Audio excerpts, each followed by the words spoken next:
Hi, this is RJ Sudhakar from red FM Vijayawada. 16 years లోపు పిల్లల్ని social మీడియాకి దూరంగా ఉంచడం ఎలా అనే దానికి సంబంధించి ఈరోజు మనతో మాట్లాడుతున్నారు సైకియాట్రిస్ట్ డాక్టర్ మీనా గారు. హలో అండి. హలో అండి, గుడ్ మార్నింగ్. గుడ్ మార్నింగ్, ఎలా ఉన్నారు? బాగున్నాను, థ్యాంక్ యూ. యా, చెప్పండి మ్యామ్. చిన్న పిల్లలు కూడా సోషల్ మీడియాకి బాగా ఎడిక్ట్ అయిపోతున్నారు. యా, అవునండి, డెఫినెట్ గా.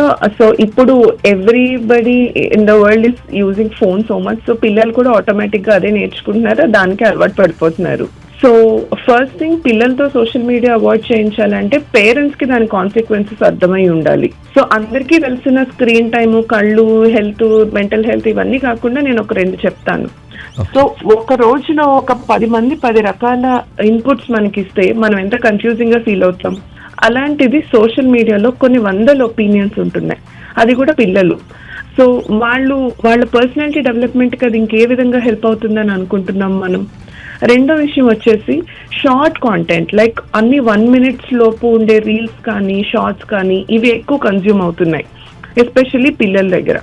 సో ఆటోమేటిక్ గా వాళ్ళ అటెన్షన్ స్పాన్ అనేది తగ్గిపోతుంది, ఈవెన్చువల్లీ వాళ్ళ కాన్సన్ట్రేషన్ తగ్గుతుంది. సో దేని మీద వాళ్ళు కాన్సన్ట్రేట్ చేయలేకపోతున్నారు. పాస్వర్డ్స్ గురించి కానీ, వాళ్ళు ఎవరితో ఫ్రెండ్షిప్ చేస్తున్నారని కానీ, వాళ్ళు ఎలాంటి డీటెయిల్స్ షేర్ చేస్తున్నారు అనేది కానీ, వీటన్నిటి మీద పేరెంట్స్ కి కొంత అవగాహన ఉండాలి.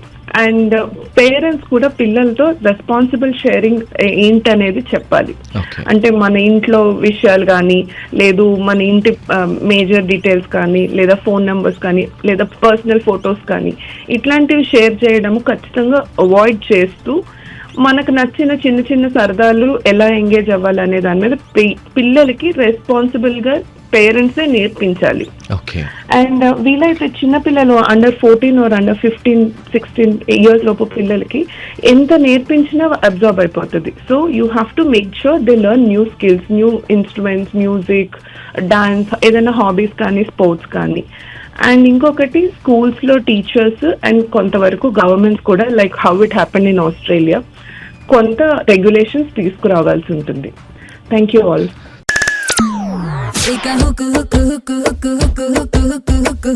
అయిపోతారు సౌండ్ కే 93.5 రెడ్ ఎఫ్ఎం.